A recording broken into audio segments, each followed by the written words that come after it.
Hello, everyone, and welcome to this fantastic webinar webcast on embracing the new normal, where we are releasing the survey report, which has uncovered emerging people practices during and post pandemic.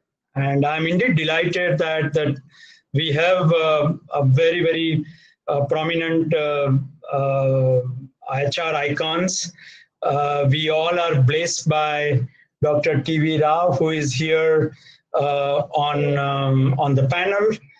The person who introduced, along with late Uday Parikh, the person who introduced human resource development in India. Incidentally, he introduced, along with Uday Parikh, through Larsen and Toubro. And that's why we have Yogi, who is here, advisor to CEO and MD with nearly 40 years experience and group human resource head for Larsen and Toubro. And Dr. Rao, of course, besides chairman of TV Rao Learning Systems, another important aspect of Dr. Rao is at this age, he has been active completely in this domain. And with just one request, he immediately agreed that since it is helping HR professionals to strategize, I would definitely come. Prabir is a new emerging face on Indian television now. Someone, one second, Samir, someone has said no audio in the chat. Just make sure, please. Okay, I will do that, and hopefully, let's see if we are able to do that. Okay, I think there is somebody is replying, so I think that is being taken care of. So we have. I was talking about the galaxy of speakers here, and we have Sandeep with us. Sandeep is also CHRO, EVP, and Chief People and Knowledge of Comviva Technologies. It's a Tech Mahindra Group company, and also one of the youngest CHROs. In fact, he has created the finest career for himself, and the way he has been involved in transforming the business, I think that has been a fantastic achievement on the part of Sandeep. So welcome to all four of you. First of all, once again, friends, we are sorry that we started a little late. There is a technical glitch, and therefore you may not be still able to see Dr. Rao and Prabir on the screen. Of course, we will get them on the screen. Just bear with us for some time. I just would like to talk in the meantime about our organization and what we did and why we did this entire thing. So I represent Naman. I'm the founder of Naman, 16 years old organization, and of course worked for 15 years prior to that. And of course now more like a serial entrepreneur working with various HR projects. And Naman has reached out to several companies in during 13th to 20th April 2020, when we received responses from business and HR leaders from more than 180 companies. And then we grouped them in 4 broad segments of pharma, chemical, engineering and manufacturing, EPC, infra, oil and gas, and services. You will see a lot of data covered under these 4 broad segments as we go ahead. And as you know, the scenario is post-pandemic, and it came so fast with virtually no experience for anyone to handle this scenario. Many of us learned on the fly, many of us struggled, many of us experimented, some of us were very successful, some of us discovered those challenges, or some of us discovered every day some new challenges. And that's where we thought that we must conduct a survey which can help us to understand where are we going. In fact, we plan to conduct this survey every month, every 2 months now, to see the trend line at least for next 6 months. And the overall scenario of the survey is already available on this screen.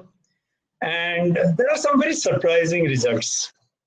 As we go ahead, we'll be talking more about them, and therefore I'm not going through the full details of those things. But let me take you to some of the critical aspects, because remote working became the world's largest workplace experiment. 40% of the companies, they did have the policies in place. And these are companies with sufficient workforce size. These are companies representing all four major segments. These are companies from across India. And they are fairly evenly placed in terms of the bucket also, in terms of the numbers that we had, in terms of number of responses. And we had as many as 41%, they created their policy on the fly because that was no longer existing. And they suddenly thought that, yes, this would be required. They created that policy. And when we conducted this, we were roughly 3 weeks into lockdown. And 2 in the 10 corporates, nearly 20% of the corporate organizations were still operating without work from home policy. Is there a need for policy? Yes, there is a need. And I'll talk about that little later as we go ahead through some more data, and then I invite panel to respond to that. Nearly 57% of the organizations reported decline in job performance. This is very, very interesting. More in engineering and manufacturing, but yes, equally in chemical and pharma as well. But what is interesting is also the employee morale. If you see the interpersonal challenges, the social isolation, the distractions that might be taking place for working from home, or lack of policies, are there any correlations of lack of policies with employee morale and employee performance? We'll see that as we go ahead. But 73% of engineering and manufacturing companies have reported decline in the productivity, and there is a direct linkage of morale with the productivity, morale with the performance. That's what this particular thing say. Pharma, chemical, and services are definitely above those lines. And when we will share our final full report, which will be mailed to each one of you once the webinar gets over today, maybe tomorrow, you will have a sectoral slicing and dicing of all this data as well. But we have also seen communication being a key tool for workforce management during this pandemic. And we felt that, yes, this was becoming the most critical aspect of the management or the HR processes. Very important, as I again said, is where are they spending time? And HR is spending mostly time in the interesting part is in the employee scheduling, in the hygiene factors, and certain other aspects that is which in a normal circumstances we would not have paid so much of attention to. So let's know from our panelists, both from Yogi and Sandeep, what did your respective companies do? And I'll start with Yogi first, and maybe some in 3-4 minutes, if you could please share what did your company do to handle this sudden scenario that got developed in February, March, and it was almost unannounced for most of us. Well, Samir, we have a forum in Larsen & Toubro called the HR Council, where all the HR heads assemble together. Jaikumar, who's taken over from me, heads the HR Council. As you introduced me, I'm an advisor, but I'm a pretty active advisor in the group. And they have asked me to be quite active with this group. So we meet very often. During the initial days, we were meeting on every Tuesday and Friday after the executive committee meeting. And we share whatever we've been doing. Now, I'm very proud of our HR team because I think they have led their respective businesses with great depth and with great alacrity during this very trying time. For example, if you take, let us say, development centers, L&T is a leader in terms of running development centers. In the last about 2 decades, we've run 18,000 development centers, and we're quickly trying to realign the entire concept of physical development centers. Of course, we had a blend, at the lower levels of the development center or the junior we did online, but we're trying to make now everything online, or most of it online, so that we can not only save costs, but also meet all the requirements of the new age. The challenges, of course, in these things are that, and we'll come to it a little deeper, that 90% of communication, they say, is non-verbal. So digitally, to capture non-verbal communication is always a challenge, but we will try to, we're discussing that, and we're trying to put our arms around how we can do that. We also decided to continue with our recruitment programs. We've been onboarding people into the organization online, and we've been, in fact, providing them with an induction program and so on online. So it's business as usual with respect to recruitment. In fact, we want to be even more aggressive with respect to niche lateral recruitment, because we believe that L&T has the power of attracting talent in these times, thanks to its strong fundamentals. With respect to the younger people whom we've issued offers, graduate engineer trainees, diploma engineer trainees, and so on, we've decided to go on with respect to honoring all the offers. In fact, we'll be welcoming them. We guess that there will be some delay in the examinations and their release from the universities, which might happen as late as, say, September, but we would be welcoming them as usual. We do realize that for the batch that we're inducting in 21, that is the batch that we will recruit this year, the youngsters who are in the 4th year, who will now who will pass out next year, who are going to go into 4th year this year and will pass out next year. Possibly there will be some kind of a compromise in the engineering colleges with facilities such as laboratories and so on. We are a practical engineering company, and we have decided to make some plans for some kind of a catch-up plan in order to, or a remedial training program, in order to give them the practical training that they would probably miss. We also in L&T have, you tell me when to stop and then I'll come back. Yeah, no, I was just responding to what you talked about, the recruitment and onboarding, because the survey report for engineering and manufacturing companies have some very, very interesting data, and we will see that as we go ahead. But let me, in the meantime, invite Sandeep, because Comviva Technologies is a technology company, and of course, headquartered in Gurgaon. Delhi has one of the biggest, the city with one of the highest challenges. Same is, of course, Mumbai as well, Yogi. Those cities are facing challenges. So Sandeep, how did your organization handle this? Yeah, so Comviva is a global leader in mobile and digital experiences, and we are around across 95 countries with 30 countries operations. So when we're looking at India, which is much later, we were looking at the entire world a bit ahead of that curve. And the discussion primarily was around safety. So we had to manage different locations, and it was taken up at the apex level of the leadership of the company. Correct. First primary focus was how do we get back travelers across the world to their home countries, wherever they could be. That was the first call. Second call was, of course, to clamp down on travel and manage the pandemic, precautions you to take. That was the first cut. The second one was to make sure that when we started operating from home, we were working from home for about 20% of the population earlier, but now we moved to about in the first 1 week or 2 weeks prior to the lockdown, we moved to work from home.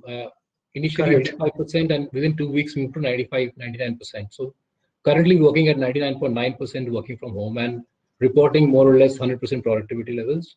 And that's something I would give a credit to a lot of our managers and leaders, and of course our employees. And they've done a fabulous job. The next part was, once we had the safety covered, We also ran a complete tracking system of all our employees who are living alone, be it singles, bachelors, or married but staying alone. A weekly calling to check not only for their well-being and productivity, but also if they're struggling with food or anything else. So almost everything was covered. That was the second coverage. Third was parallelly, as we got a bit of comfort on our productivity levels and our employee safety and their family safety, we moved quickly to look at our customers and went back to the customers saying, because our main customers are primarily telecom operators across the world and banks, and these are public utility services in a way. So we had to make sure that they were able to get their productivity up and running, and our people were there to proactively engage with them, make sure everything was taken care of 24/7. We also went back with newer solutions and innovations around how they could address the pandemic crisis in different countries across the world. So that was happening. Third level was, how do you make sure that the company is able to work from home with all machines? A lot of people did not have laptops. So we worked, found smarter ways of engaging with employees and getting the new procurement of infrastructure, what was required. Everything else was put in place. Then parallelly came in the track of, I think OD is an important element of this whole process, because the cultural aspects of the organization, how do you manage productivity levels, how do you engage with employees, what kind of trust levels you maintain with employees is very critical, because you could be doing 10 times a check with the employee, that could hurt. So those kind of things we have put in place. We also have something called Happiness Office that we run, and that was constantly running the initiatives on virtual model, engaging with family and employees. So that was what we did in the last few weeks. But after the first couple of weeks passed by, we started discovering that actually fatigue was coming in, not because of just the fact that you're staying home. There were just too many calls getting organized for everything in life. So every time today you had a concept, something called, you could walk up to somebody and have a 2-minute conversation and solve an issue. All that became meetings. So people were spending 8 hours, 7 hours on meetings and then working. So about 14 hours a day was the push for people. So we found something called, what we called as an equivalent of walking up to somebody. I was telling you on a message the other day. We called something called Free 90. We created a 90-minute slot in the day for employees to walk up to anybody over the phone call, engage in a few minutes conversation, and match what is equivalent of a walk up to somebody's desk. That allowed a lot of conversations to happen in an unstructured way, but in a structured way of 90 minutes. So it kind of flattened not the corona curve, but flattened the meeting curve in the company for sure. And that we're hoping is going to give some outcome for us. So we're working on that. And other changes of the overall organization, we're still watching the game right now and unfolding the story as we go along. That's very interesting, Sandeep, because not many companies have given encouraging response on the productivity, though. And you have been able to maintain fairly high levels of productivity. That is something really good. And maybe it would be a good idea to share some more details going forward if the time is there. Just to let everyone knows that we have been receiving several questions on the chat.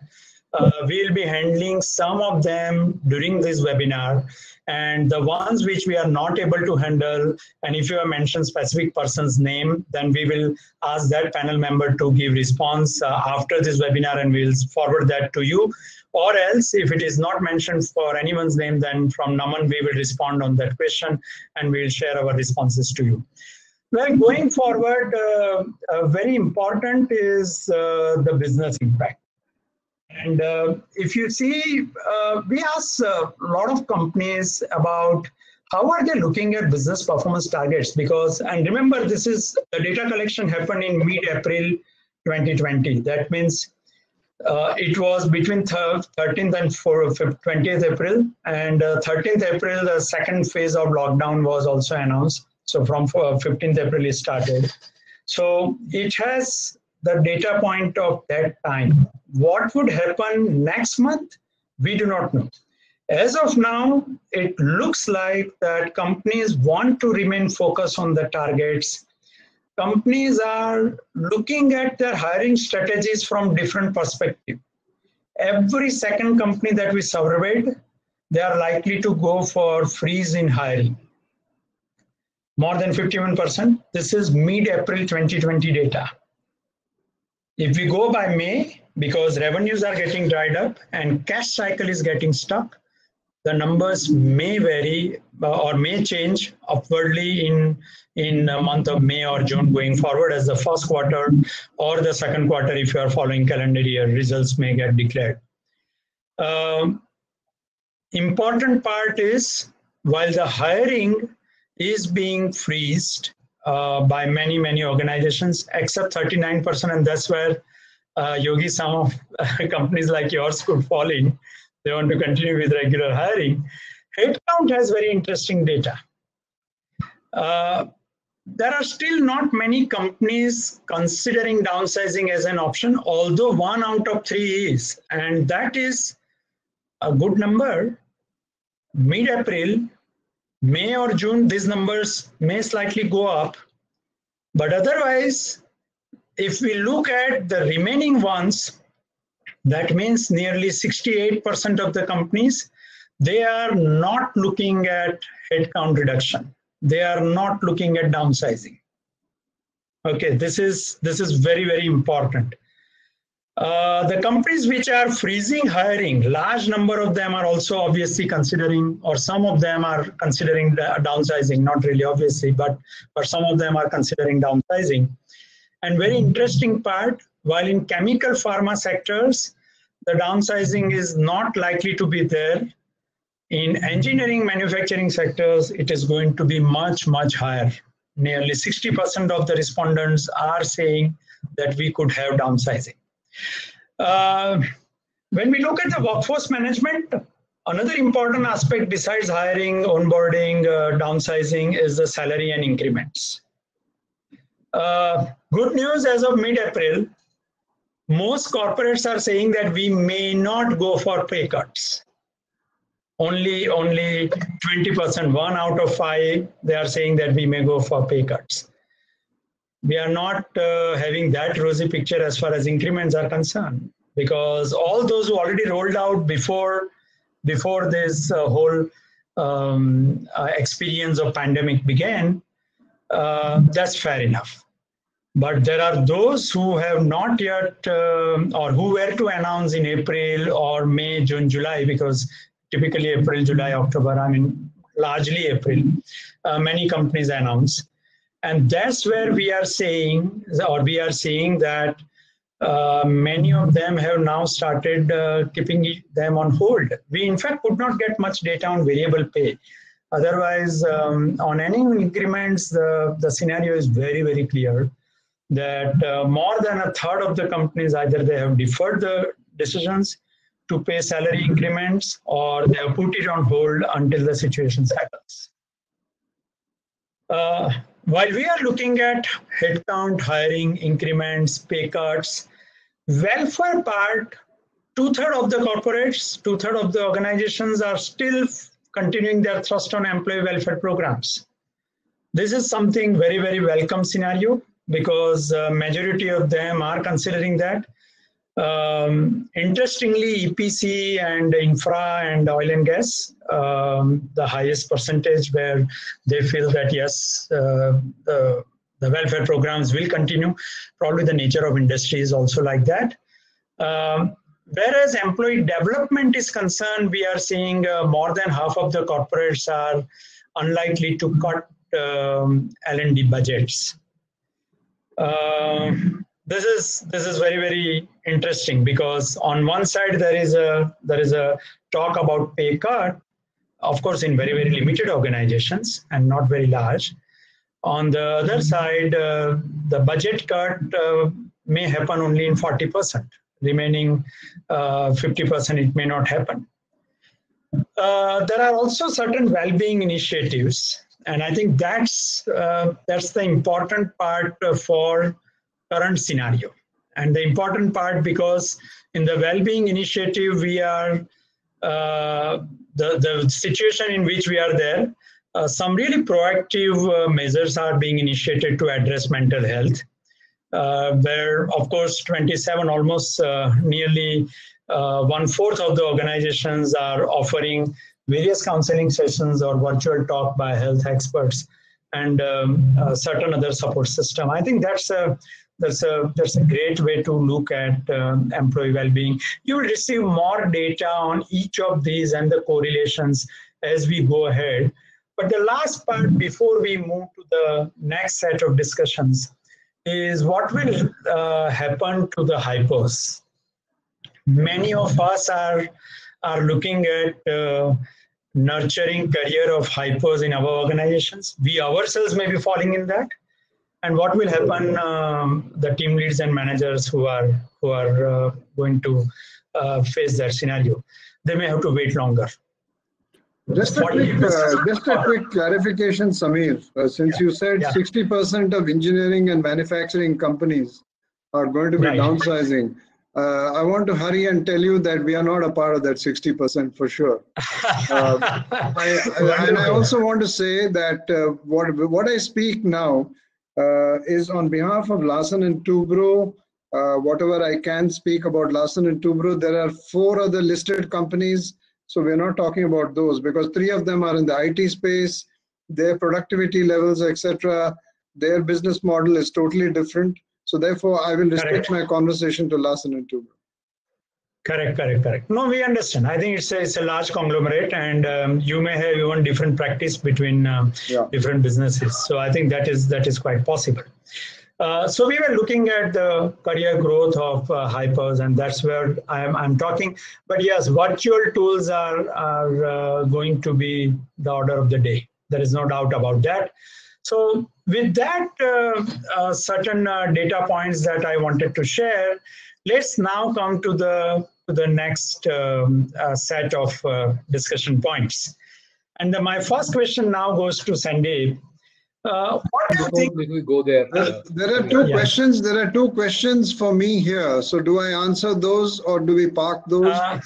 No, Yogi, I'll come to questions a little later. Let us wait till then. Yeah, Sandeep, you were saying something. I was just want to make a comment on that manufacturing thing and engineering kind of ramping down or freezing hiring. I think if India was to really up its game up, and look at the work which will move away from China, I think the requirement of that sector will really boom up. So I think the youngsters should look at opportunities going forward there. Wonderful. And I think some of these responses could be impulsive also. Some of these responses could be situational also, because we captured this survey while, in the heat of the moment. And therefore there could be, but believe me, this survey was responded by majority of them who are holding leadership positions, and they have access to the conversations about strategy and business plans and other board level discussions. Actually, that's happening because, a lot of companies are in a stage of uncertainty right now. You don't know where the orders are going to come through, how everyone's trying to conserve cash and look at, and every customer is coming back and asking for cuts. I have a whole bunch of industry players related to the lease facilities. People are going and asking for cuts there. So it's bound to impact the revenues of everybody around. And the first thing you do is look at your cost structure and try to crash it down a little bit. Correct. So I think, and again, I'm just letting everyone knows here who is on the webinar that the team is trying very hard to get both Prabir and Dr. Rao. In fact, I'm badly missing both of them. And we hope that before this gets over, we will have some good time left for both of them to respond on some of these matters which we are discussing. One of the things that I wanted to ask, and Sandeep, we start, and then Yogi, you could also respond, is what is your take on the organizations who are considering right sizing or downsizing, as I may say? So the better word would be right sizing, but those who are looking at headcount, what is your take how they should look at those things, or how they should? So I think people managing organizations are reasonably senior and experienced enough, and they are doing it in the right wisdom, because I think no organization wants to reduce its growth opportunities, cut down headcount, or freeze salaries. I think that's not something that anybody wants to do. So I'm sure they have done some amount of look at those things. And I'm also hoping that it's only a reactionary thing to some extent. And as the market unfolds, things may, so don't read it as a long-term thing. It may happen the moment we get an opportunity. That long-term could be that the Corona crisis continues for 1 year. And but it's possible that markets may start understanding how to deal with it, and markets may go up in a different direction also. So we should read it with a pinch of salt here right now that people are looking at the market. So people cost and training costs, other things are kind of something you believe you can control internally. Markets you can't control internally. So I would give that benefit of doubt to the companies who are doing it. So I would live with that to some extent right now, and hoping that they will change the strategy as they go along. Yogi, your thoughts on this, right sizing or downsizing during these times? In my view, the right sizing should be of roles and not people. Yeah. Okay. I think one should look for opportunities, for overlaps, a wasteful kind of structures where there are power centers and levels and so on. And I think if there are good surplus people emerging from this rejig, they should be deployed into better jobs. I'm very, very upbeat and optimistic about India. We have a very young population. We are supposed to be somewhat immune to COVID-19, not me, but the younger people, because they've had BCG vaccines, if that is true. And there's supposed to be some amount of immunity built up. I feel that a cowboyish kind of a decision after the lockdown also of downsizing thoughtlessly is a bad idea. And if it's a reactionary idea. I do realize that some companies may really be in great financial trouble and so on, but nevertheless, I think they should hold their breath and try to leverage actually the entire fact that India is a hugely good future, especially because we can leapfrog with respect to exports. The leapfrogging opportunity for exports is massive. There is also going to be some amount of deglobalization, which will give India a great opportunity. So both these together, in my view, provide a very, very good opportunity for responsible and mature leaders, not to do any cowboyish kind of actions, but to really measure their actions and do it in a very, very mature and sagacious manner. Yeah, Yogi, and I wanted to actually discuss more on this, but I will come back little later because we are indeed delighted and very, very happy that Dr. Rao is with us now. Finally, Rao Saab, very, very sorry for all this technical glitch. And I'm indeed delighted that you are here now. I hope you are able to hear us and see us and everything. Yeah, I'm sorry to join late, but I've been following you from the beginning. I'm aware, and I'm constantly checking that on other system, and I'm getting their messages. I hope that our team is able to get Kabir online now that they've been successful with you. But Rao Saab, of course, we discussed quite a few aspects, prominently 2 or 3 major things, and I would request you to share your views. When we are looking at the new normal and this whole remote working as the world's largest workplace experiment, what are some of your thoughts when companies are facing challenge of productivity? Of course, some of them are not. For example, Sandeep said that we are not facing that kind of challenges. Or some of the companies where they are looking at headcount or pay cuts, some of those kind of initiatives. So what are some of your thoughts in terms of what is your take on organizations who are considering some of these measures of right sizing, downsizing, or pay cuts or those kind of things, and maybe certain perspective in terms of the organization's ability to ensure good productivity? How what according to you are the impediments and what they should do? Rao sir. I have gone through your study. Thanks a lot, first of all, for inviting me and also to sending me the report. It is very interesting study with mixed responses. I think in many cases it is 52%, 60%. That's interesting. Correct. But what is interesting is the remaining 48%, 60%, 40%, and so on. I think it's difficult to conclude anything. I classify organizations at this point of time into 3-4 categories. First category are the ones who are at very, very, very low risk or marginal risk or no risk. They are quite happy. For example, I think some of the IT companies are going to be more in business in future.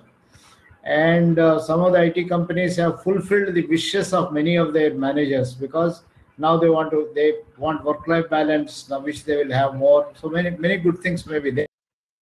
But not all, everything is bed of roses. Even they will have more challenges, like your study points out.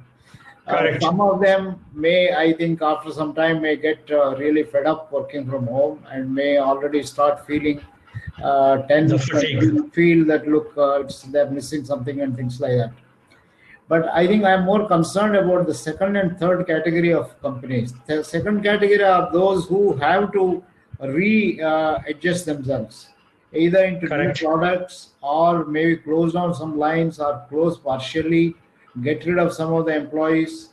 Of course, in your case, in your study, almost all of them said that there is no new recruitment, freeze on recruitment. Yes, yes, yes. But some of them said that they're going to probably they'll have to go for removing some people. Normally, people won't accept in surveys that they have to do it. Correct.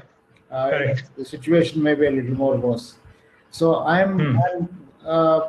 think here the HR can play a very important role in terms of working with the top management. I don't think in many companies the CEOs really look at HR people as people who can be friend, philosophers, and guide. I think Yogi and team are a totally different cup of tea, where the CEO will probably consult people like Yogi and team, HR, but many of them are on a different level, where they think HR people are simply to deliver bad news, not the good news part of it. So it is here, I think HR, if they have, I think HR also has not done its job in terms of understanding the business. So it is in the second category of companies where HR probably can understand and should not think their job is only to deliver bad news, but they can also look at new customer base, new product lines. I think they should open their antennas and look at the world. They should, for a change, start thinking of themselves as a businessman, put themselves into the shoes of the top management, have more dialogues with them. And I think also use the employees who are at risk to come up with ideas, which is a very difficult medicine, Samir, because the HR people who don't have much of credibility will require a lot of courage to be able to do this. So it is the second rung enterprises, which I think particularly some of the small and medium enterprises we need to be concerned about. Who will have to readjust themselves, or certain industries where they will have new ways of doing work, right? But Sandy, that is a very interesting comment by Rao Saab. Would you like to respond to that when he says involvement of HR professionals? Because I am aware you and Yogi have a role to play, and how you have been able to create space for you in the business transformation that is taking place in your. I don't want to do my own performance appraisal here, but generally I would say, I think you cannot earn your stars right now at this stage, because you have to earn that trust over a period of time. You can't be suddenly Corona comes in and you start earning those. You can create new moments of glory for yourself, as Rausa was saying, absolutely right. But understanding the business happens from day one and get involved. But if you haven't done it, I think talking to the customer, observing the customer behavior, working with the sales guys and the operations, the closer you get. If you are going to be lazy in your job of working from your desk and releasing policies and programs, is not going to work. So I agree with him absolutely. How many of us, and my thumb rule always remains, I keep telling my own team as well, that you have to, if you can write all job descriptions of the company without talking to line manager as the first cut, then you know the company well. If you start writing it out by talking to line manager repeatedly, then obviously you don't know the job well. So that's my thumb rule check for first 1 year of your job in a company. So that's I think that's a very important point. But also I think we also have to be a conscience keeper in the stage, not just through the core business HR role, because nothing is going to be more important at this stage than to make sure that we are not here only for economics, but for community as well. And this is a critical phase. If you stand by your employees to some extent, I'm sure they'll stand by you in the long run. And forget about they may quit at least, but the industry, the generosity you show at this particular stage will stand by you in the long run, because people in the industry will realize what kind of company you are. Correct. In fact, you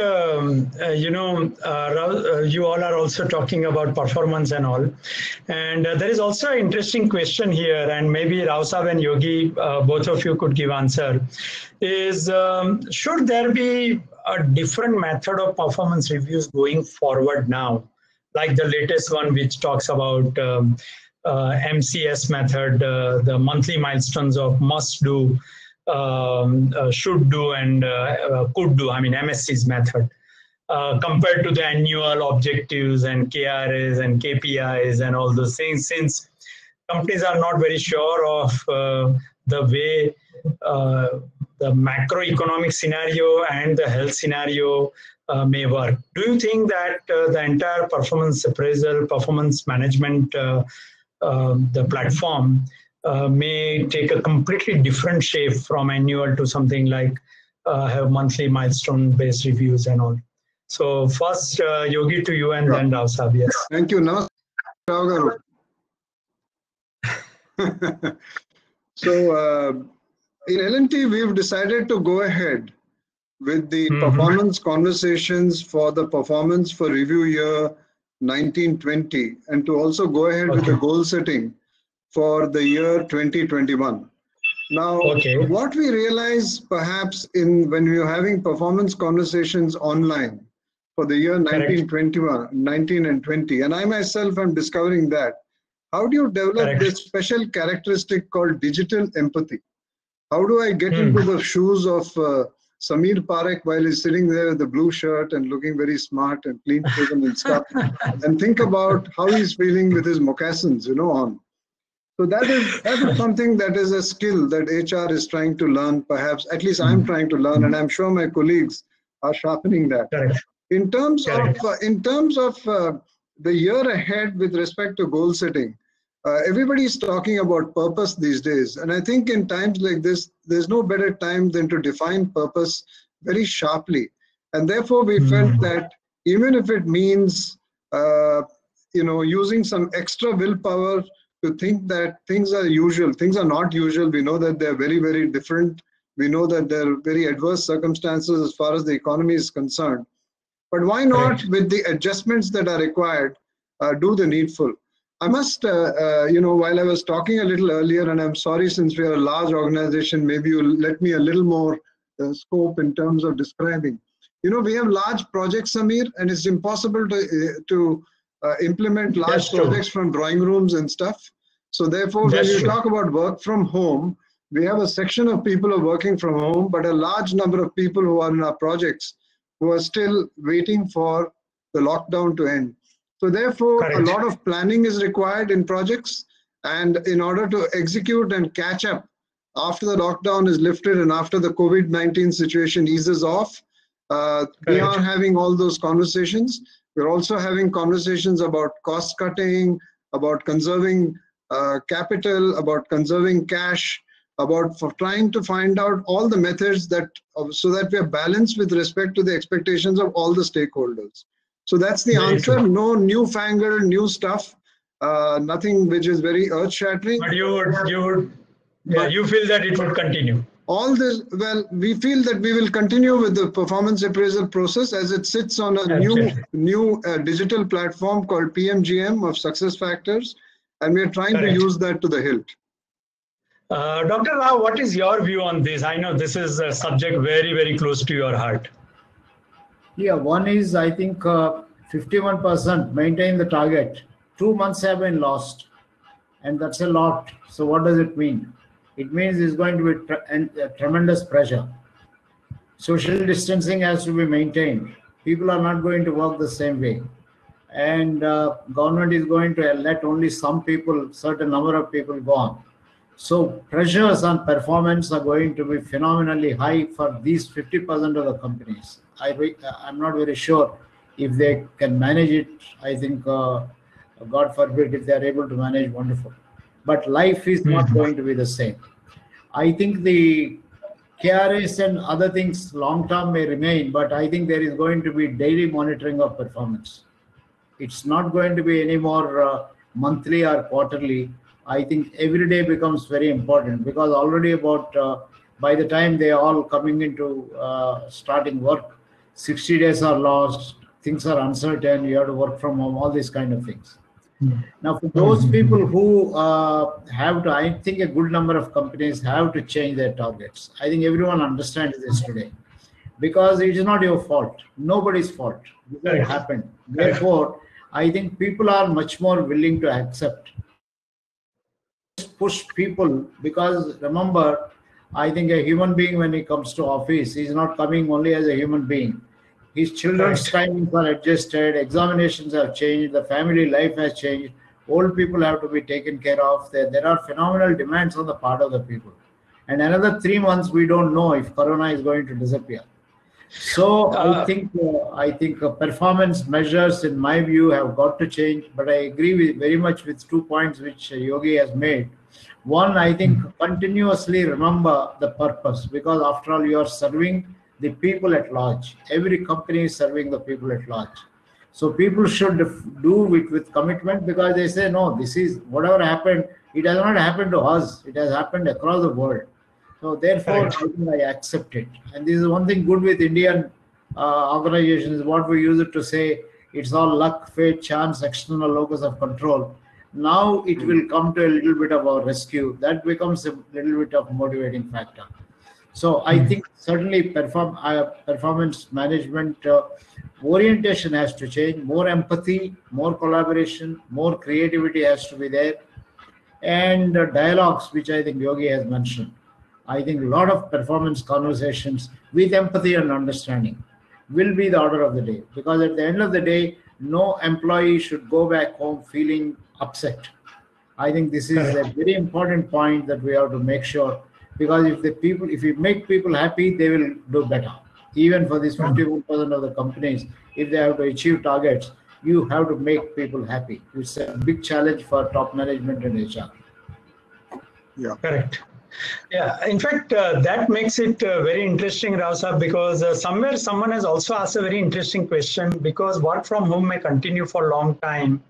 What kind of scope for work redesign are you looking at? And I think, of course, Yogi, you did talk about roles which will get redesigned. Sandeep, would you like to throw any light on any redesigning of the work that may happen? Because work from home may become order of the day.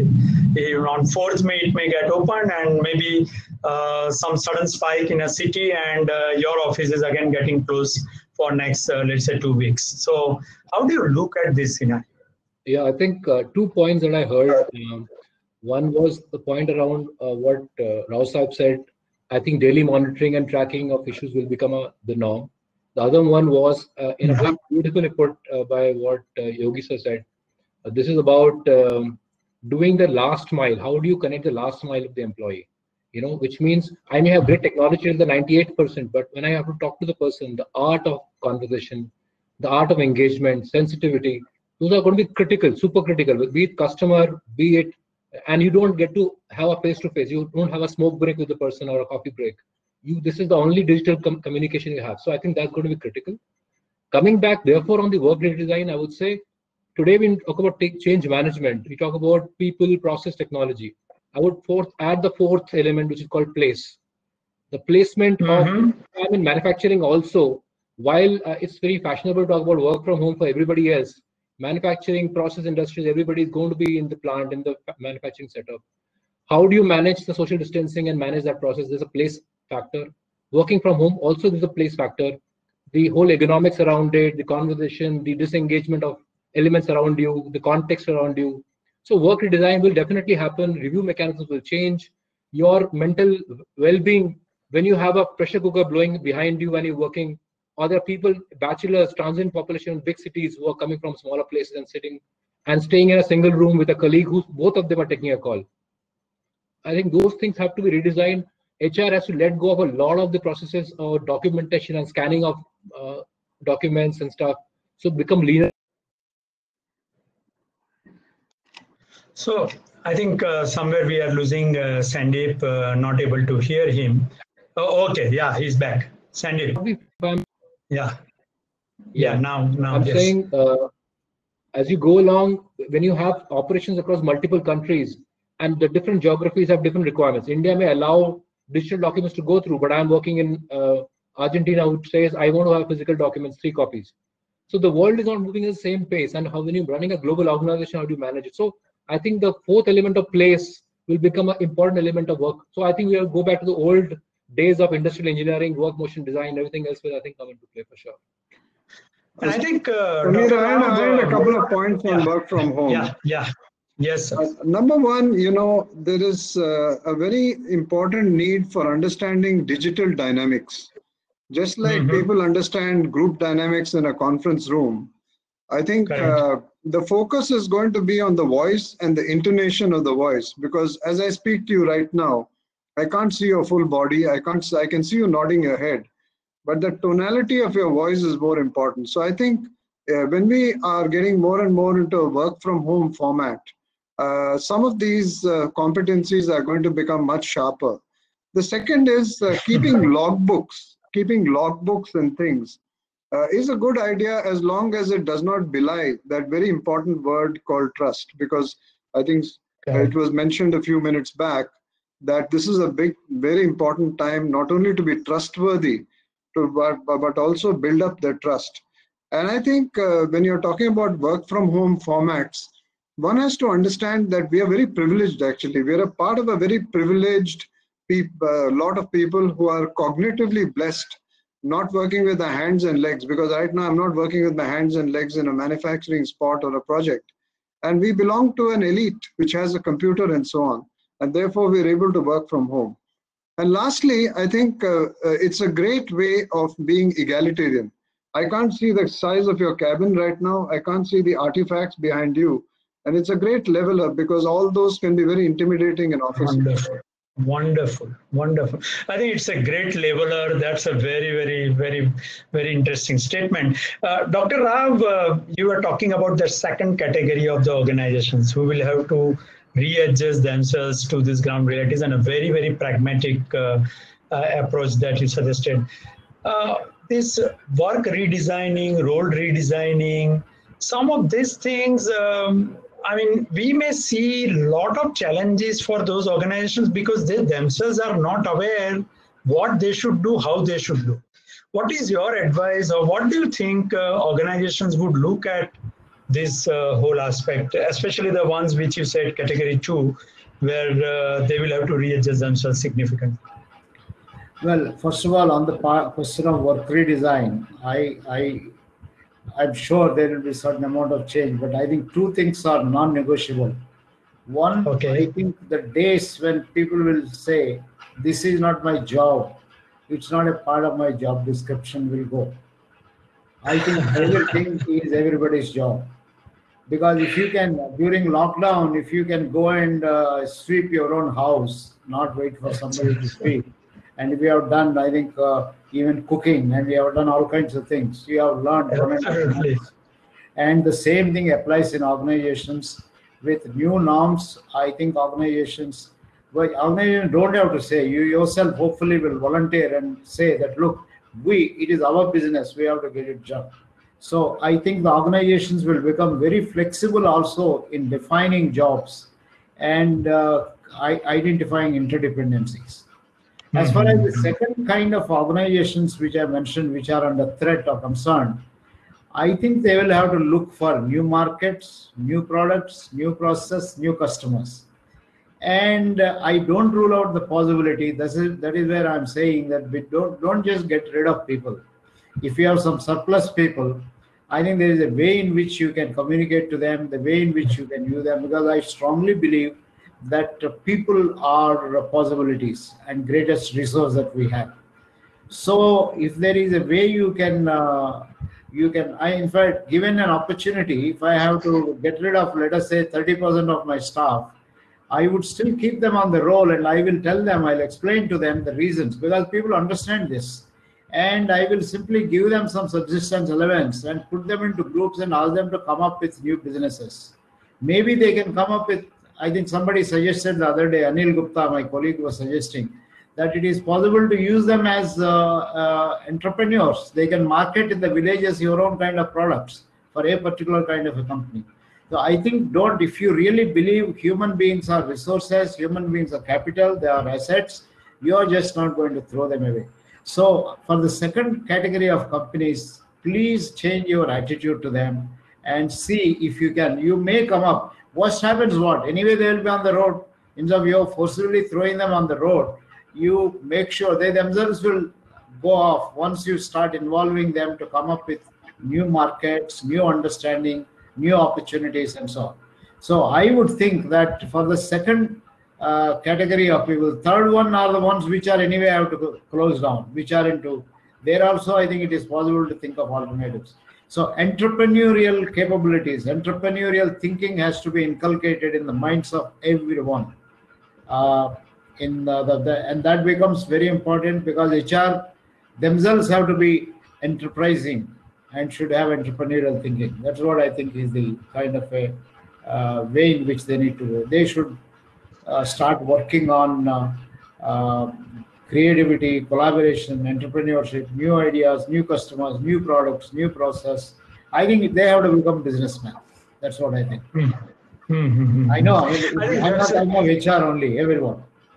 Yeah. I think yes, I'm aware. Generally, that has been your views also about HR professionals on many other occasions as well. Just to share some more data here as we move ahead, and then we'll also take some more questions.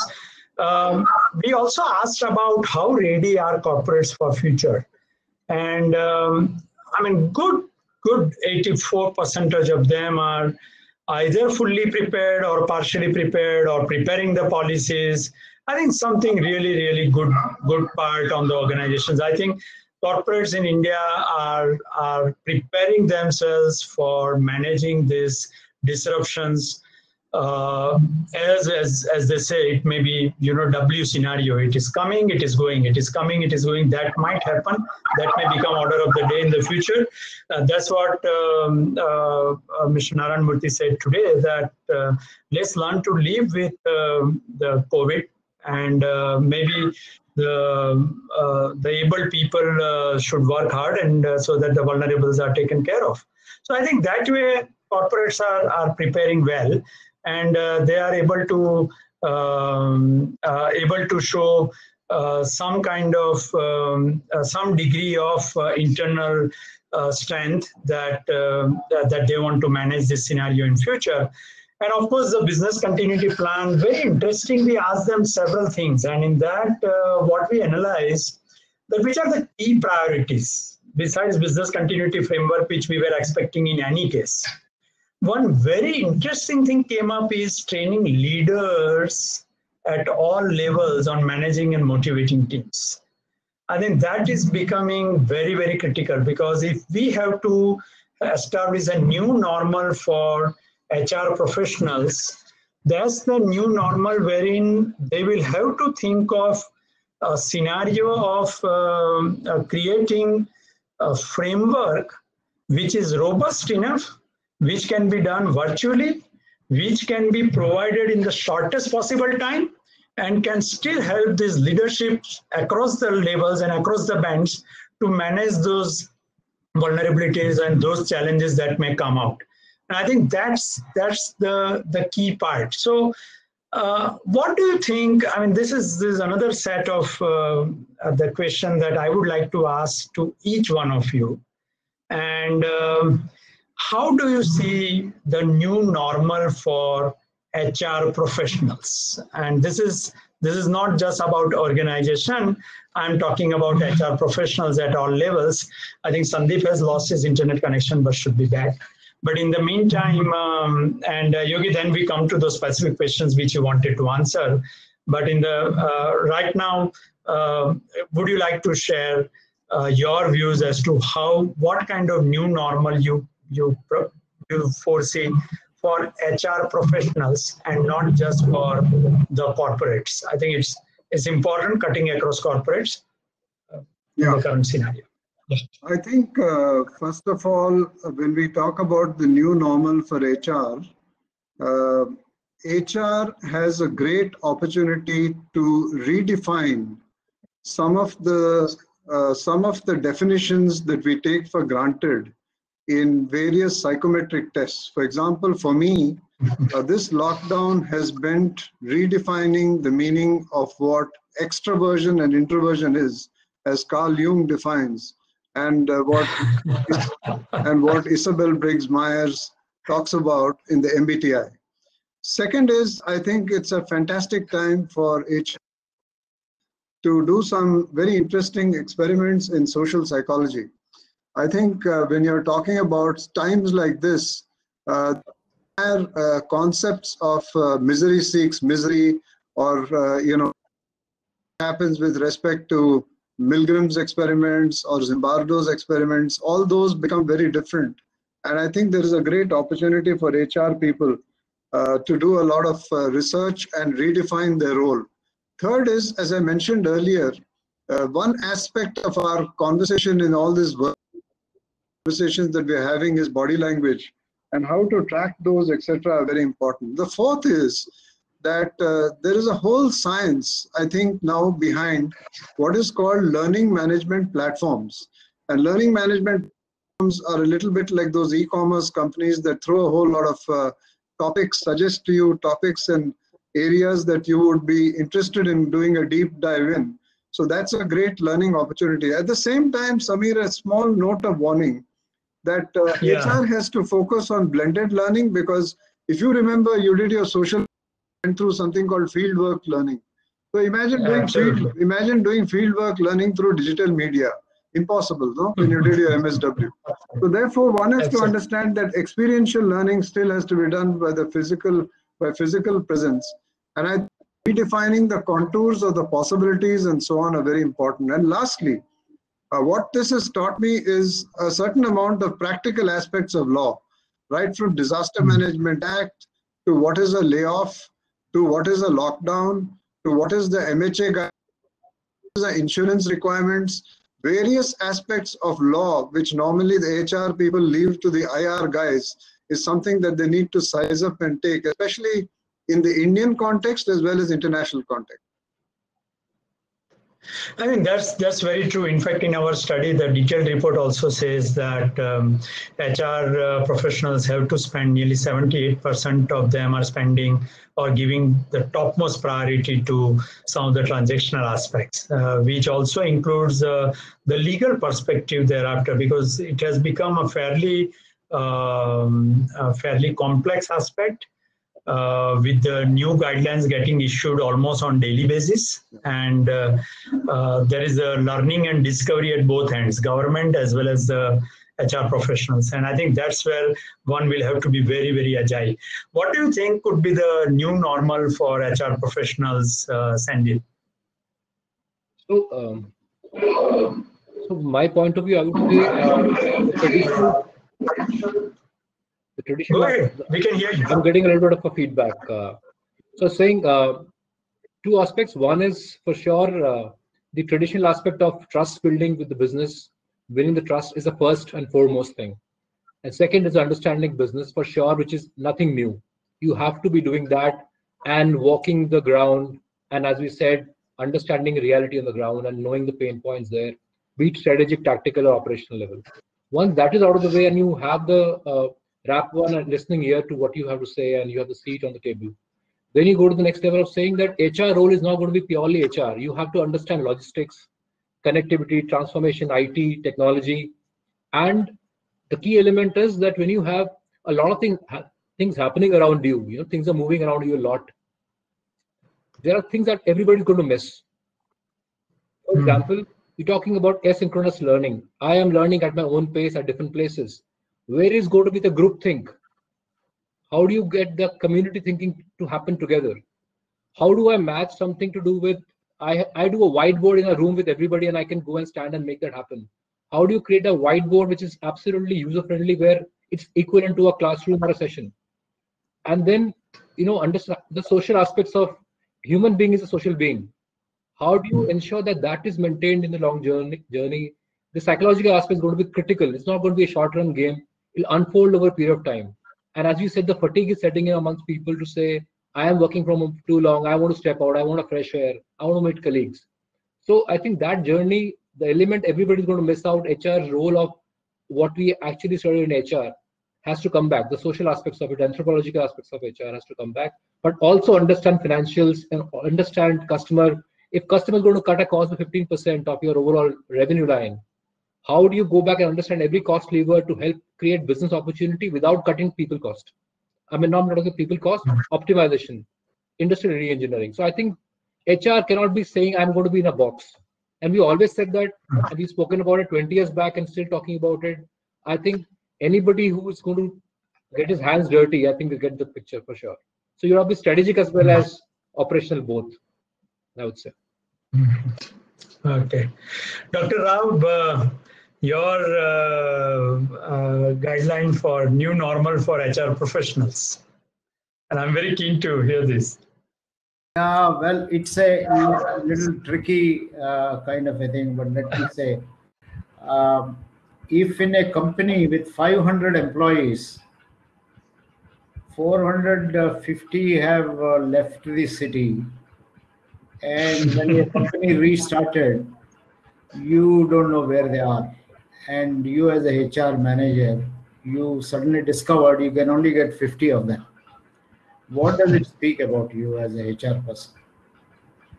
And for a good number of companies, I mean, the lesson to learn is that HR has not connected fully with people. If you are 10 HR people for 400 people or 5 HR people, you should have worked out a mechanism by which you should be well connected. Now, what COVID-19 has taught us is learn to treat people as people. You cannot do anything if you don't have ultimately the people who are actually in the manufacturing sector, who are producing, in the service sector, who are delivering, selling, who are servicing and things like that. So for me, the new norm is to become a lot more connected with people and look at every human being as a human being. When we started the HR department in L&T, and I'm sure Yogi will remember that, we said HRD's job is to help individual to develop as an individual and also in relation to his role to perform it well, prepare for future roles. But we never looked at individual as an individual. Now COVID has taught that, look, every human being is important. You are a president of a country or you are an ordinary laborer, probably you are better off if you are an ordinary laborer. You are less risky in terms of coronavirus, but you may not be. So I think the new norm will be that better be connected with all people. This is a very, very important thing that you will have to develop different strategies. Number two norm will be your study has indicated you have put quite some emphasis on policies. One of your findings was those companies that had work from home policy, I think were able to manage work from home well. Yes, and the productivity standards were also well. Yeah, I mean, were reasonably well, right? But in future, I have a feeling that policies have to be substituted by culture. Policies are meant to help people. I mean, when you have a policy, it has been used in the past to say, now, why will you apply a policy to me? Why not apply to that? I think policies are just guidelines.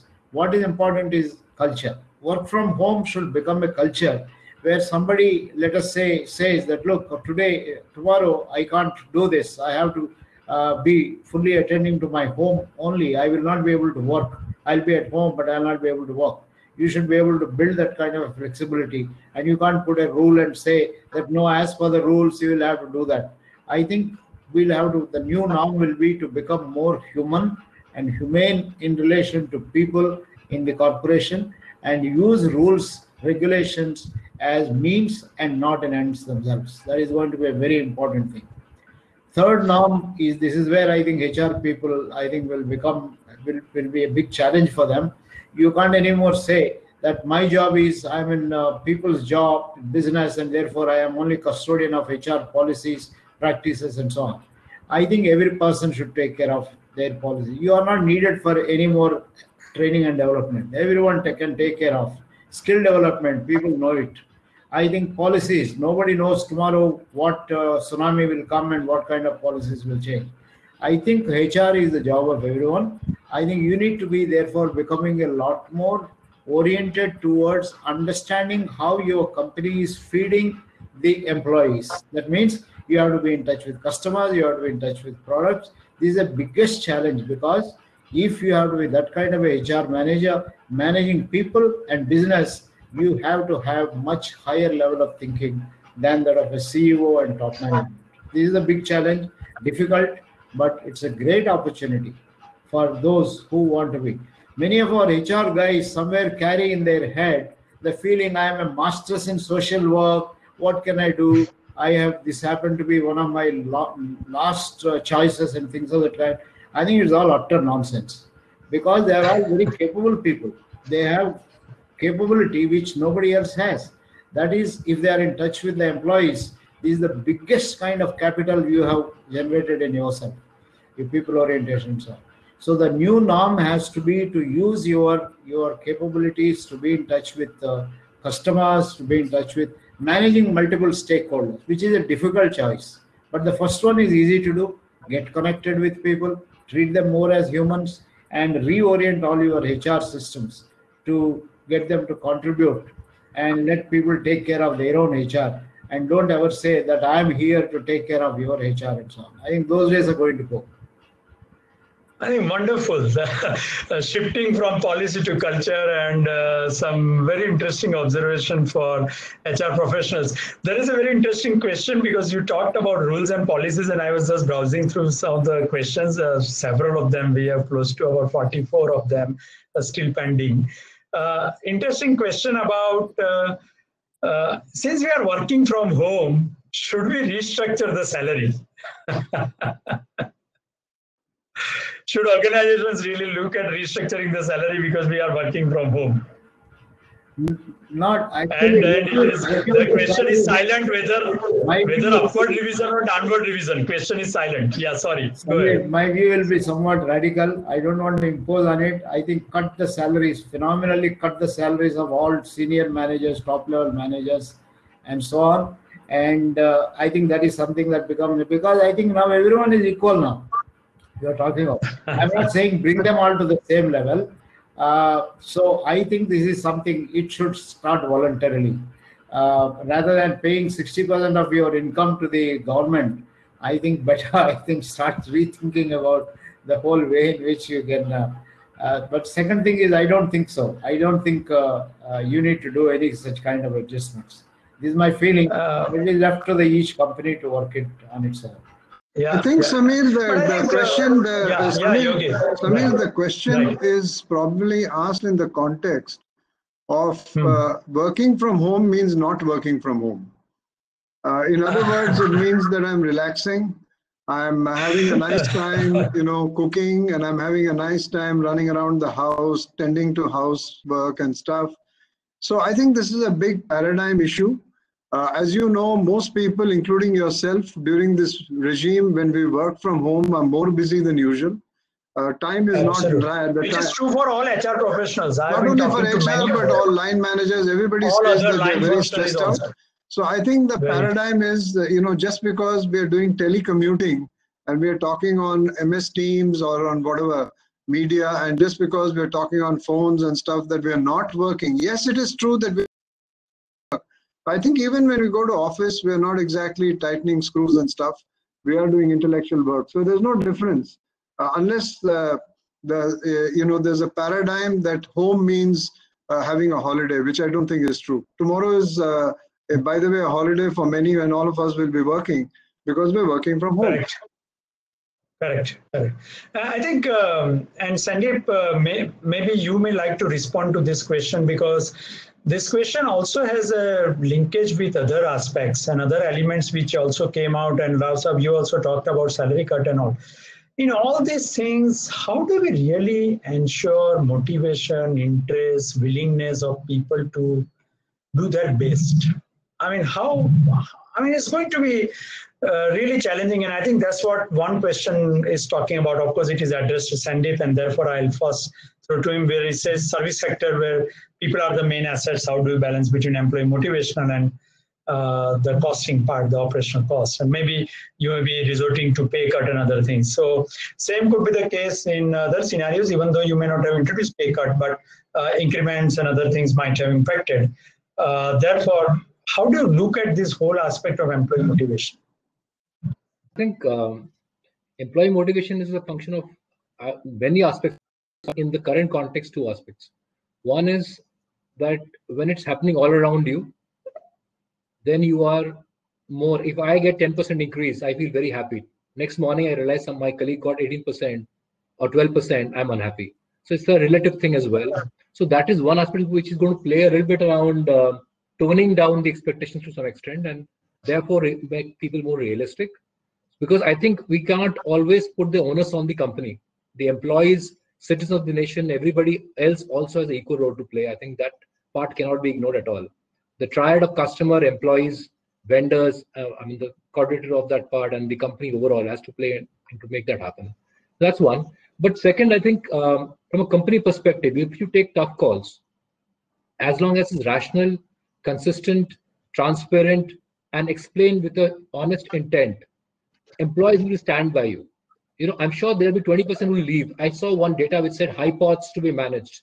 Why should I manage HiPods around this period? HiPods, if they leave my company in distress times, they deserve to be moving on because the value system is not aligned. But those who stay back with me, and they actually deliver around difficult times, those are the real HiPods. And you may discover new HiPods in this period for sure. So I think as Princeton model talks about learning and development around 10% classroom, 20% feedback, and 70% on the job. This is the time to test the on-the-job period for sure and look at critical incidents and look at people's leadership capabilities. So that's critical. So I think when you go back to motivation of employees, I think it's very important to stay connected with the employees, tell them the reality on the ground. We do a lot of crowdsourcing of data. For example, modifying policies, we throw up data on the air, let people participate. We increased in 1 year, a few years back, we modified our transport policy. And we moved up the rates by 90% in 1 year. And we published the open contract on the intranet and said, look at the contract, here are the comparative rates, here is what you pay in the industry, poll for it. And there are people who are getting transport facilities for 70 kilometers one way. We modified that to brought it down to 40 kilometers. Just imagine the change people went through. And it was absorbed by everybody because they understood the intent, they saw what's happening, how we were distributing the benefits to everybody around. As long as you're fair, I think people stand by. And also, as soon as you get the good times, you must also bring it back to people and get them the rewards as well. I think honest management will always win. If you have lacking transparency or lacking communication, honesty, but you're not communicating it correctly, that will definitely be a death knell for you. So I think that's, I would say, the real take for me. I have a word to say here. You wanted to say something. Yeah. I just want to say that if you switch on the television today evening or look at your internet, you'll be getting 100 different messages about how the world is going to look like. Some people predict all gloom and doom. Most people do, actually. They predict that this is the world's worst recession. So there are lots of predictions. Some predict that there's a certain nation which has a fantastic economic stimulus, so it'll come on top. Other that nation because it's heavily in debt. All kinds of things. I think the ability, I'm just building on the previous conversation, the ability to curate facts, which is tough, huh? Ability to curate facts from the right economic data and try to present it is very important. And second is one is consistent across the board with respect to actions. It will be better accepted rather than some defying what they're talking about with impunity and getting the cuts, etc. for others. So I think that is very important for leadership credibility. And I think communicating the right messages from HR side is very important. Tough ask, but very important, which means we have to sharpen our own knowledge of economics and get into the right sites and the right channels. Okay. There is also, since we are on the subject of motivation, and Yogi, you talked about even HR professionals working very, very hard, and which we are aware, and I've been talking to many of them. A very interesting question is, what about motivation of HR professionals themselves while fighting COVID-19? How do we run this so successfully? Probably the hint is, how can we help management appreciate the role of HR during these tough times? I think it's very important to have a sense of solidarity at this point of time. I think there's nothing like too frequent meetings. It's important to communicate with each other. It's important to have some fun. WhatsApp groups and send some pictures and stuff, and try to be cheerful to the extent possible. In our case, I think our leader, the CEO, is walking the talk. He's having webinars with all levels of people. In some webinars, he's talking about sport. In some webinars, he's talking about stuff that he's listening to. So there's also a human side to all this, and therefore, I think we are taking a cue out of that and trying in our own small way in the HR circles also of sharing what we're up to. Dr. Rao, any suggestion for motivating HR professionals? No, nothing special. I think whatever we say for others apply to them. But I was thinking aloud. Tomorrow, when companies open, you discover that some 5 to 10 people have got infected with COVID in your company. What will be the HR guy your response? Or 50 people have to be quarantined, or 20 people have to be transported from a place which is stuck with COVID. Okay, I think your response to this is going to determine what kind of a HR you are going to establish in your company. I think medical professionals have demonstrated. I think there are varieties and varieties. Police have demonstrated. I'm sure you have seen this interesting clip from the TV where police people went to a senior citizen and celebrated his birthday for no rhyme or reason, and see the fellow was in tears. Today, in fact, I saw this being shown by Sadhguru of Isha Foundation. He picked it up, and he was in tears when he was explaining this. I think that is the kind of HR that is required. If you are able to establish yourself as a humane and a person who is concerned with people, I think your source of satisfaction and motivation is people. You don't need anything else. You don't need anything else. So I think your source will be the kind of work you do, the kind of accolades you will get, and that is the kind of change we will have to see in the HR profession. No need for any external kind of thing. It has got to be internal. Okay, just before, because we are coming to the last phase, and yes, I must talk about... Samir, I just want to comment on this HR side of it. If you give me a minute, okay? So please. So my view is a little bit different on this one. I believe that, I think 3 things must happen, because I think while we get very tough with HR professionals, I am personally very tough with them. But I believe 3 things must happen. One is that the CEO or the leaders have to back them for sure, because HR is not about data all the time. It's an article of faith. And if you have article of faith there and you support the HR professional, nothing motivates the HR professional and the CEO and the leadership support. That is one element. Second element is the fun element we spoke about, having the interface of creating a communication channel, fun elements, once in a week, Zoom calls of enjoyment and stuff. We have something called a platform called Bonkers, and everybody can go and, not just HR, but everybody can go and post funny jokes, crazy things, non-political, anything that you can do, unparliamentary. But third element is, as what we heard, is that as a leader, we must give them the purpose, that what are they changing on the ground? That core purpose, if you can get them that at this particular stage, how are you helping families, employees, and everybody else around them? That is extremely critical for them to really feel motivated about themselves. That itself charges you up a lot more. But primarily, I would like to say some amount of pat on the back from the leadership is important, an article of faith. I think that's a very, very important step or important action from management side. And I think that article of faith or that kind of pat on the back is necessary.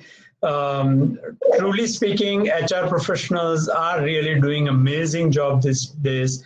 And in fact, I've been speaking to quite a few business leaders, and many of them do appreciate, do value those things in the conversations that I have had with them.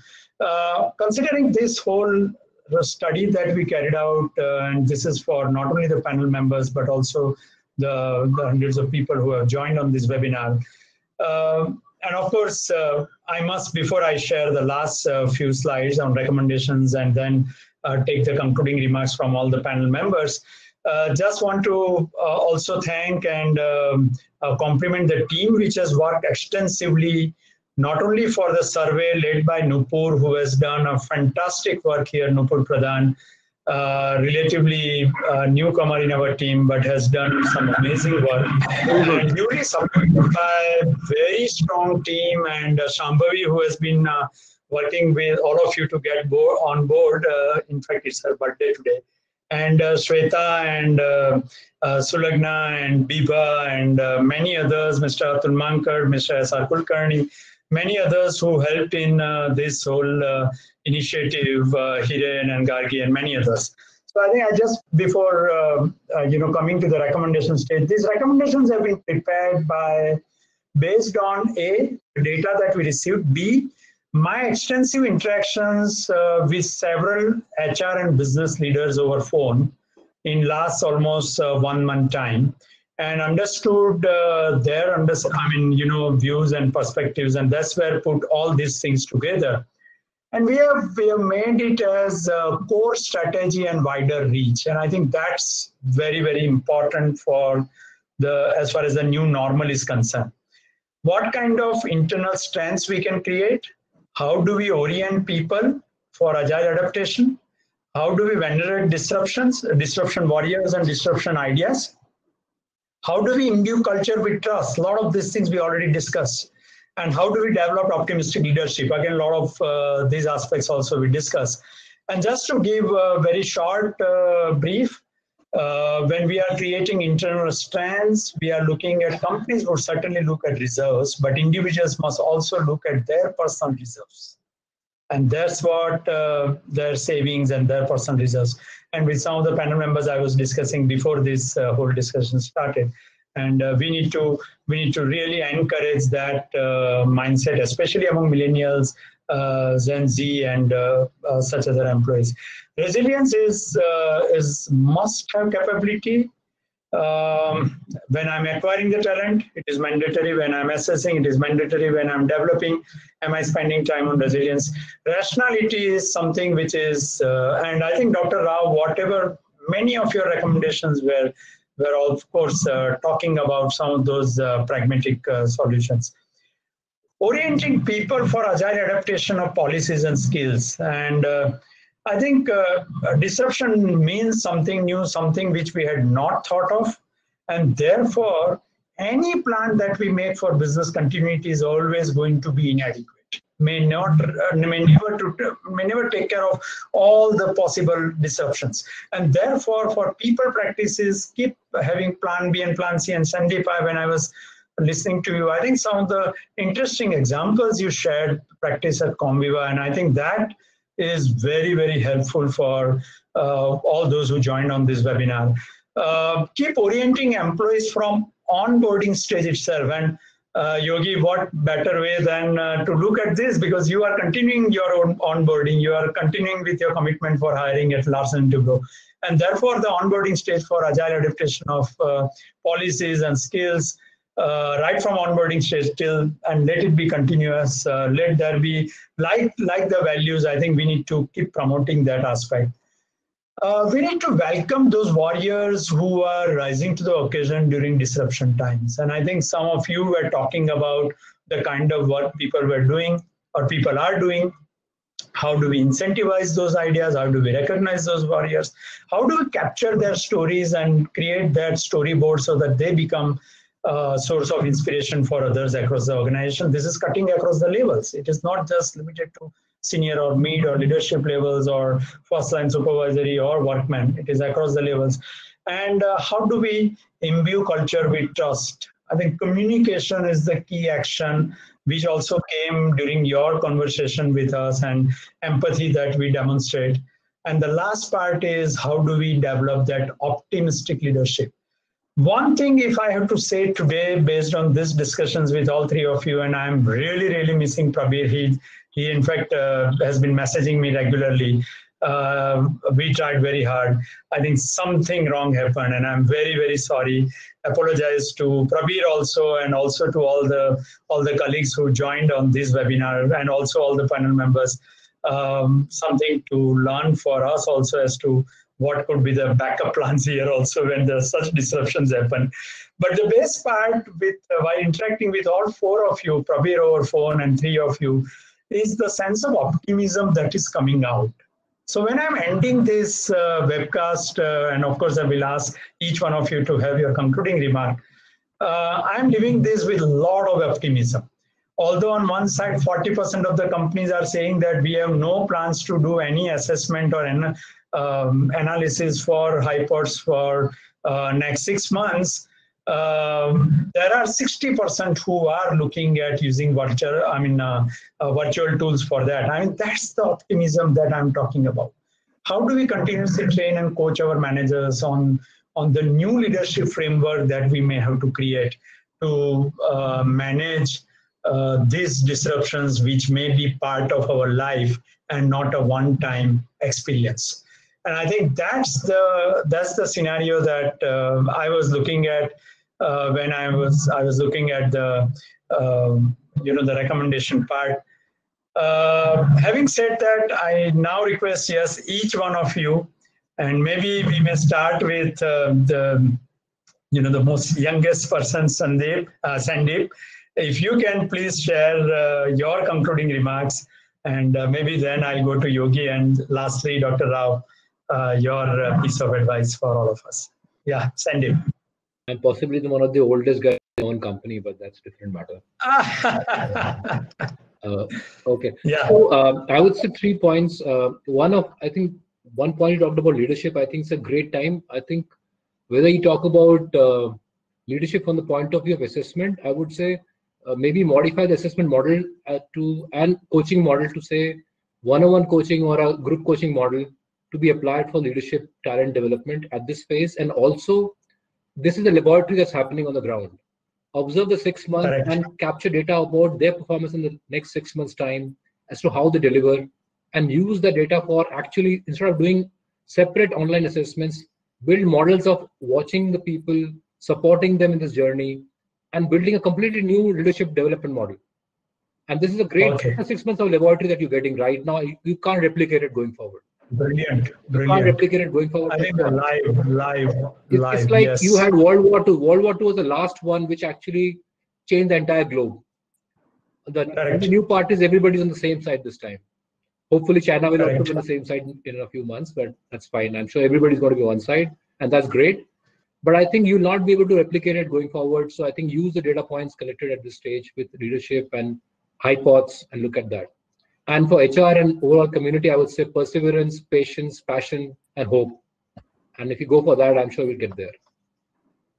And I think it's a live laboratory situation which we are getting, and I think we must not miss this opportunity. Again, a great sense of optimism.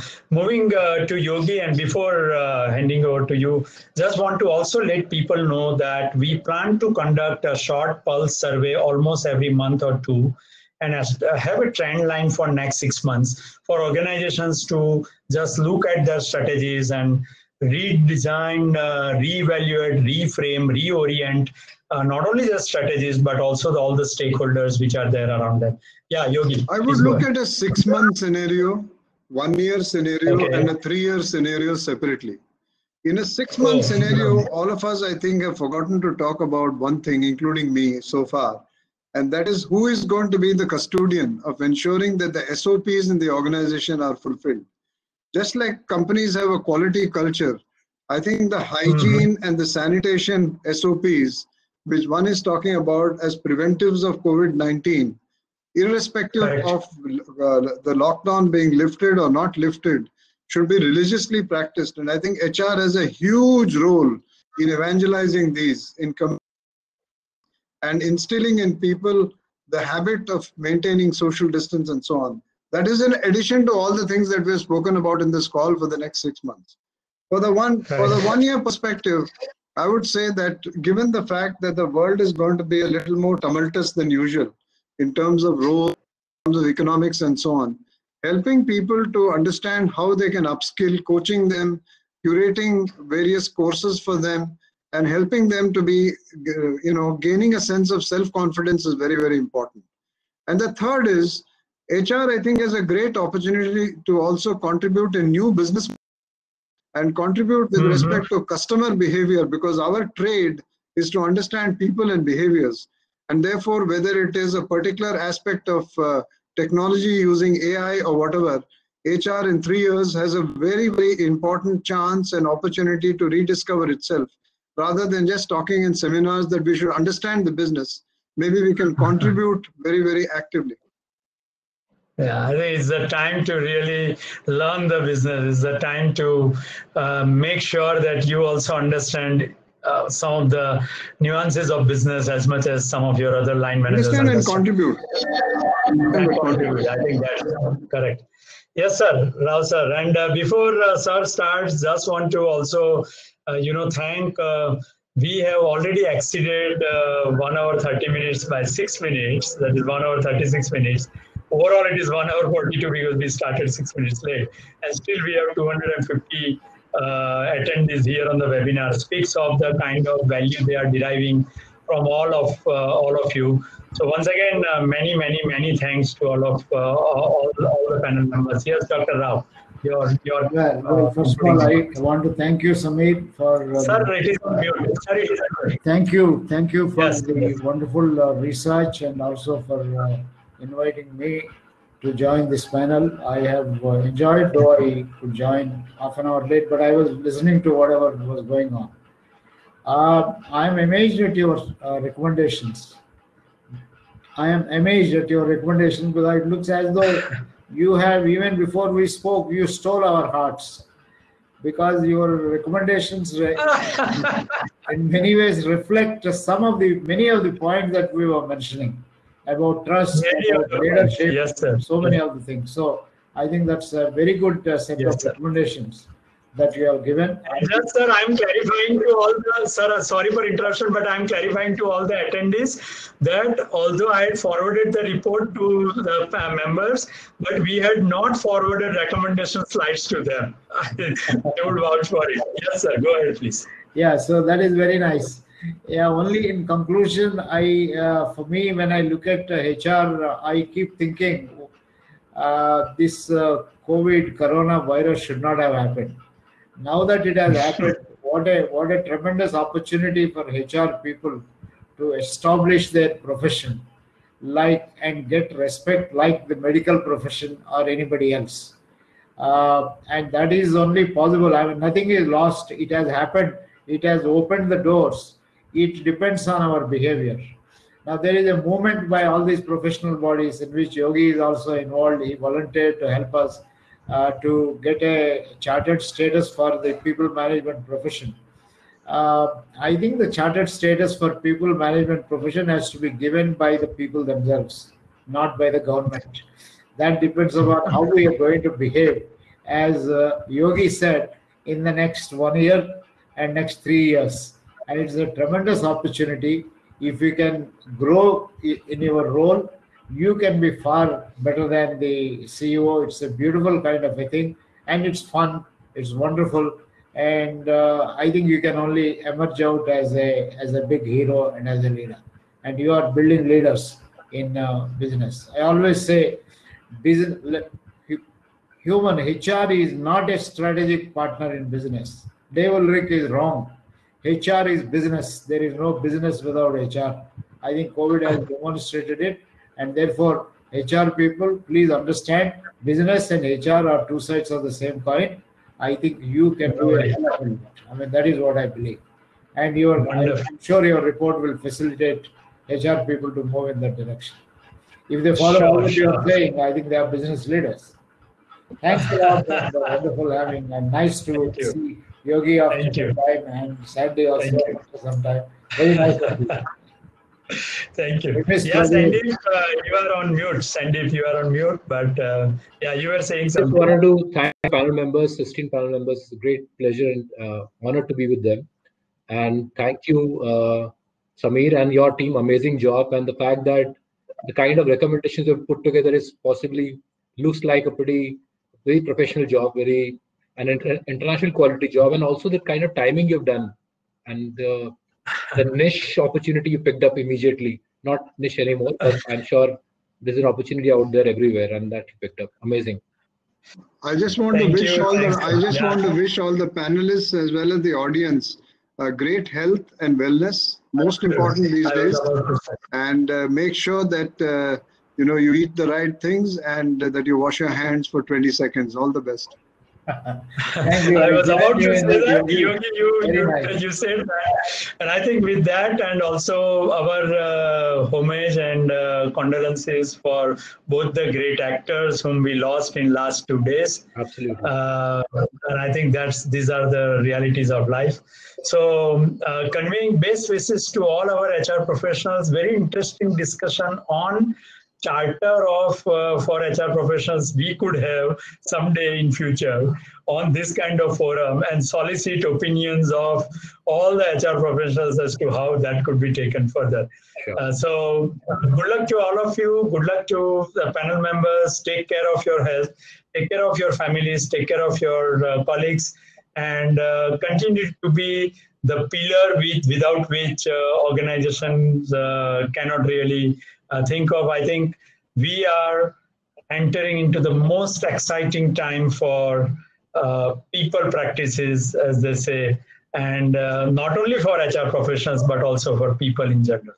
So with that, good luck. Thank you very much once again. Thanks a lot, Prabir. So this means I'm again telling you, I'm really feeling bad that, of course, for 1 hour, more than an hour, he kept trying, our team kept trying, but we could not get him on this call.